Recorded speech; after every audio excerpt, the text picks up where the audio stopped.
So now we get to play with blasters. The final episode of Vader Immortal. Got the Darth Vader shirt on.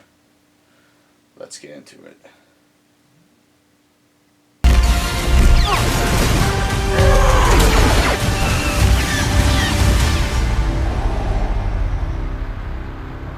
Time for one final lesson.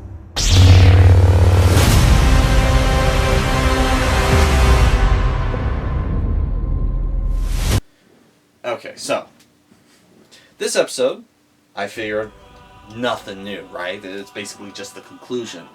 No, we finally get to play with blasters. You know, the iconic blasters that the stormtroopers carry in all the Star Wars films. You get to play around with those now. And they're a lot of fun. Can't reload them though, so they're kind of a one-off. But it does add a new element to the gameplay, which was really cool. Yeah, this. So, third and final chapter, the conclusion. It's basically the all-out assault on Vader's castle. As cool as it sounds, admittedly. And you do actually get to fight stormtroopers in a large-scale fashion this time around. Now, yes, previous episodes, you did get to fight stormtroopers. First episode, it was a quick little scene where you got to deflect the blaster shots. It was pretty cool, but really short. Then, second episode, there was a scene where you got to... Actually, no. You didn't fight any stormtroopers in episode 2. And this, ultimately, is one of the biggest criticisms of this whole 3-part series. You don't really do a whole lot of fighting in this game. In the story. In the dojo, you do all kinds of fighting. So, that is a saving grace, and I can't hold that against the game too much. But, if I'm being honest, the story was more of a interactive museum, more than it was an actual game that you could play. Yes, you do interact with items throughout the series. You do get to pull levels and activate, switches and whatnot. But, I mean, being honest here, could have used a little more work in terms of the gameplay area. Now, this does also include the inevitable fight you have with Darth Vader. Which is unfortunate, because I was really looking forward to that. It's like, this is what all 3 episodes have been building up to, and I'm finally having the fight with Darth Vader, and ultimately was a little disappointing. I mean, yeah, you do get to clash your sword with Darth Vader's, and it's kind of epic, but if I'm being honest, it felt more like a quick time event, and it didn't feel like an actual fight.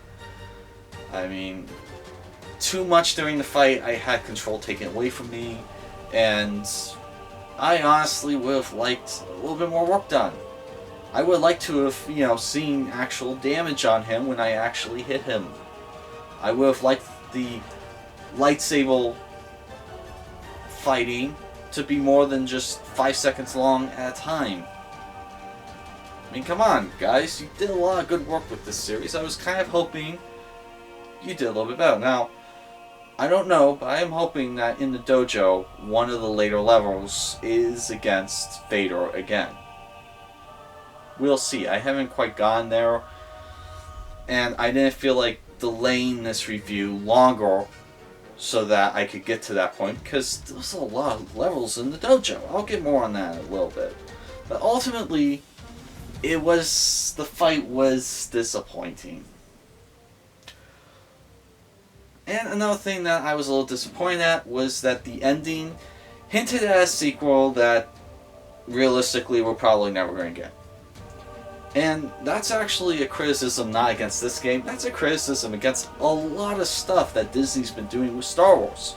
I mean, be honest, are we really going to get a sequel to Solo?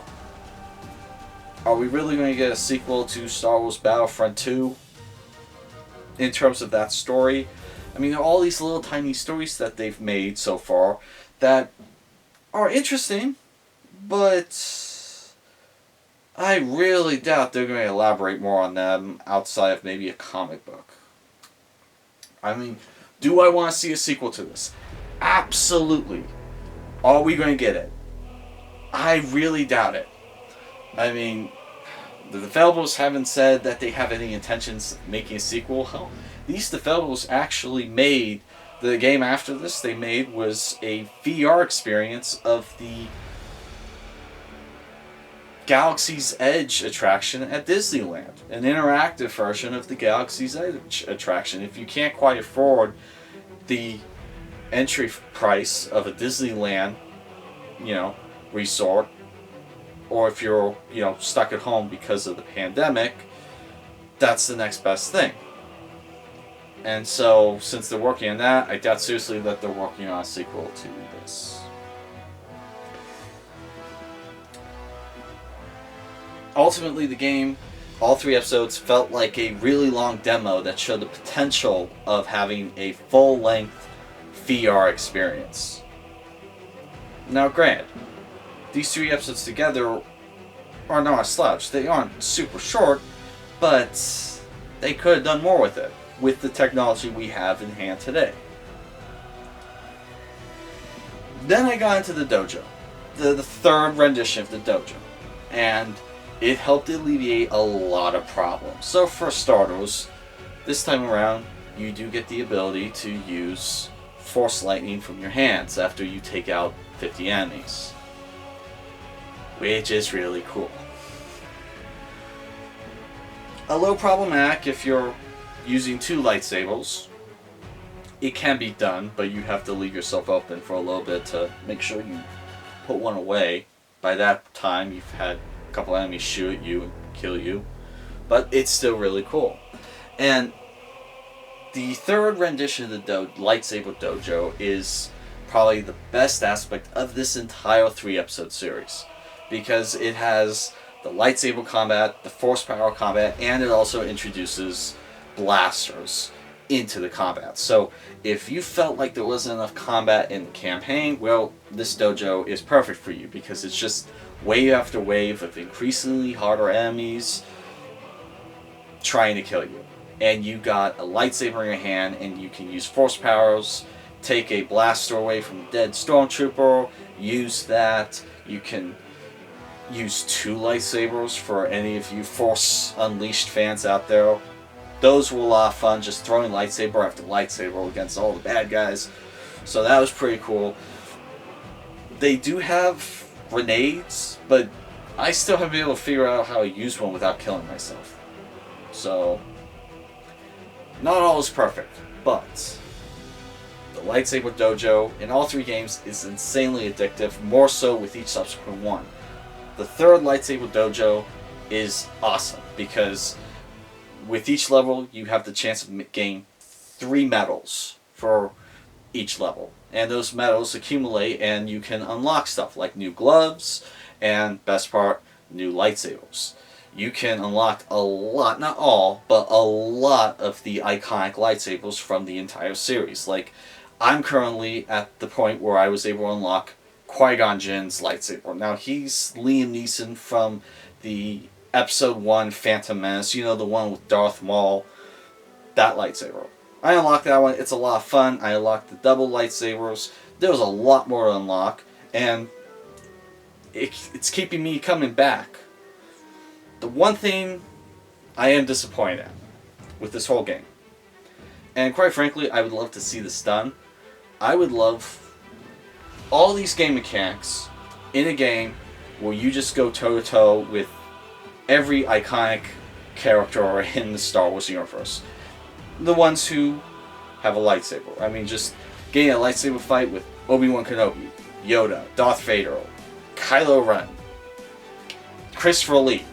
I mean, that would be insanely fun. And unfortunately, they didn't quite try and do that in this, which is unfortunate, because this is probably the best chance you're going to have at living a lightsaber fighting fantasy. And you're mostly going against stormtroopers and droids. That's it. Why? I mean, hey, I hope they make a sequel of this, because I absolutely loved all 3 episodes. I know I seemed a little bit more critical of this episode, but it's more of these criticisms are more against the entire series as a whole. Do I think you should get this if you have a PlayStation VR or an Oculus? Absolutely. If you're a Star Wars fan. If you're not a Star Wars fan, it's still a lot of fun, but you kind of need to be a Star Wars fan to really enjoy this. I'm more of a casual Star Wars fan. I don't watch the series once a year. Okay, I'm not that diehard, but I enjoy it every now and then. And so, yes, if you like Star Wars and you have a VR headset, absolutely you want to get all 3 of these episodes. On PlayStation VR, it's one purchase. You get all 3 in one bundle. So, absolutely this is a must-buy killer app for the PlayStation VR. If anything, for the dojos. The 3 Lightsaber Dojos, especially the last one, because it's a lot of fun. And it's also quite a workout. So if you're trying to lose weight any way you can, this game is going to make you sweat. Absolutely. You don't want to play this before going to bed. You want to take a shower right after playing this game. Trust me on that. So, my name's Chris. This has been 11th Hour Reviews, and I highly recommend you get this game. So, what are you waiting for? That's all. Go get it.